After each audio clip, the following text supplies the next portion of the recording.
बिस्मिल्लाहिर्रहमानिर्रहीम। इय्याका नअबुदु व इय्याका नस्तईन। कप्तान इमरान खान साहब के और साबका खातून अव्वल बुशरा बीबी साहबा के केसेस के हवाले से अपडेट देना चाहता हूं। तोशाखाना केस जो एक बोगस झूठा केस बनाया गया था, जिसमें पहले कप्तान इमरान खान साहब को सजा सुनाई गई थी। आपको पता है कि वो सजा तो सस्पेंड होगी, लेकिन नैब के अंदर जो केस चलाया जा रहा था सेम उसी तरह का तोशाखाना का, उसमें बीबी साहबा को और खान साहब को जो सजा सुनाई गई है, उसमें हमने जो अपील है वो इस्लामाबाद हाई कोर्ट में दायर जो है वो कर दी है। और इसके साथ साथ ये बताना चाहूंगा कि जो इद्दत के दौरान निकाह वाला केस है, उसमें भी जो सजा सुनाई गई थी, उसमें भी अपील सेशन कोर्ट में दायर कर दी गई है, जिसकी जो तारीख है वो 29 है। 29 तारीख के लिए वो केस जो है सेशन कोर्ट में फिक्स हो गया है। इसके साथ साथ साइफर केस आपको पता है कि उसमें भी खान साहब को सजा सुनाई गई थी, तो वो भी हम उसमें बिल्कुल कार्रवाई कर रहे हैं। और इसके साथ साथ आपको ये बताना चाहूंगा कि बुशरा बीबी साहबा के मेडिकल के हवाले से जो इस्लामाबाद हाई कोर्ट में दरखास्त दायर की गई थी, उसमें जो है वो डेट जो है वो अडजर्न हुई है। 26 तारीख को तफसीली उसमें दलाइल दिए जाएंगे। इसके साथ साथ अडयाला जेल शिफ्ट करने के हवाले से जो दरखास्त थी, उसमें सरकार ने जो बहाना बनाया वो सिक्योरिटी का बहाना बनाया कि सिक्योरिटी खदशात हैं वहां पर अडयाला जेल में। दूसरों ने कहा है जी कि जगह तंग है। तीसरा उन्होंने कहा है जी कि जनाब ये साबका खातून अव्वल हैं, यानी कि साबका वजीर आजम की जो वाइफ हैं, तो इस वजह से इनको जो है वहां पर जो सब जेल करार दिया गया है बनी गाला, तो वहां पर रखा जा रहा है। तो वो भी कोई लीगली जस्टिफिकेशन नहीं बनती, क्योंकि साबका वजीर आजम की हद तक तो वो कह सकते हैं, लेकिन उनकी वाइफ की हद तक जो है आगे वो कानून उसके ऊपर बिल्कुल जो है उस तरह की कोई शिक जरूरी नहीं है।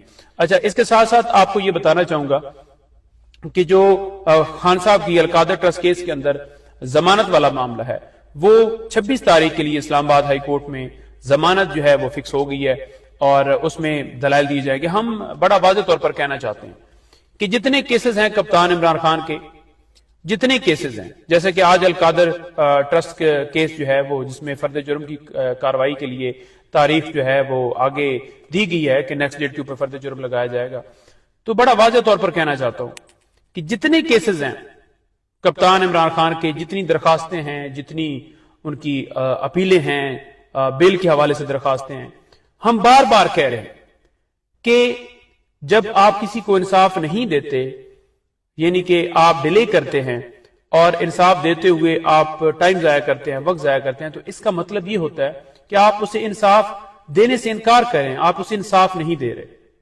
तो हम ये इस्तदा करें कि मेरिट के ऊपर फैसला दिया जाए। पहले भी जो सजाएं सुनाई गई हैं जिसमें कोई कानूनी तरीका जो है वो फॉलो ही नहीं किया गया, आइन की कानून की धज्जियां उड़ाई गई हैं।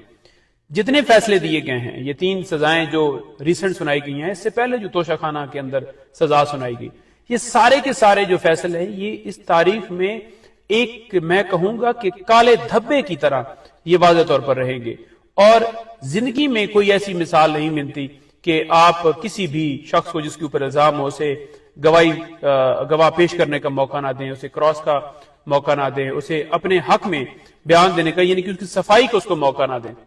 यहां पर ब्लैंकेट ऑर्डर करके बगैर कोई दलाइल सुने, बगैर कोई कार्रवाई उसमें लीगल किए सजाएं सुनाई गई हैं, सिर्फ और सिर्फ लोगों के अंदर उस इलेक्शन के टाइम के ऊपर एक मायूसी पैदा करने के लिए कि लोग ये समझे कि इमरान खान तो है वो खत्म हो गया है, तो लिहाजा उसको छोड़ दे। उसके बावजूद इमरान खान ने खंबे को खड़ा किया तो खंबा जीता, और धांधली के जरिए फॉर्म 45 जो है उसके मुताबिक हमारी जमात वाज़ेह तौर पर पूरे पाकिस्तान में जीती हुई है, लेकिन फॉर्म 47 में तब्दीली करके, फैब्रिकेशन करके इन्होंने वो नताइज मानने से इनकार किया। अब धांधली करके जो कहते थे कि वोट के जो वोट चोरी करके वोट के ऊपर डाका डालकर ये इस मुल्क के ऊपर नाफिज होना चाहते हैं, जिससे जो है मुल्क के अंदर मुआशरत कभी भी ठीक नहीं होगी। क्योंकि जब तक मुल्क के अंदर सियासी इस्तेकाम नहीं आएगा, तब तक ना कोई बाहर से आकर इन्वेस्टमेंट करेगा, ना मुल्क के अंदर हालात बेहतर हो सकते हैं। जिसको अवाम ने मुंतखब किया है उसको आना चाहिए। और मैं बार बार ये सदा कर रहा हूं, बार बार ये रिक्वेस्ट कर रहा हूं कि इस मुल्क का जो है वो सोचें, खुदा रहा इस मुल्क का सोचें। कप्तान इमरान खान साहब के केसेस के हवाले से जितने उनके पेंडिंग हैं, जितनी बेल्स हैं, उनके ऊपर फैसला दिया जाए और मेरिट के ऊपर फैसला दिया जाए। मेरिट ہم ڈیمانڈ کرتے, ہم نہیں کہتے کہ ہمیں کوئی بھیک دی جائے, کوئی کپتان عمران خان کے کیس میں انصاف نہیں دیا گیا, ہم انصاف مانگ رہے ہیں. بہت شکریہ. نیکسٹ جو ہے آپ کو مزید میں اپڈیٹ دے دوں گا. پاکستان زندہ باد, عمران خان زندہ باد, پاکستان پائندہ باد. Thank you.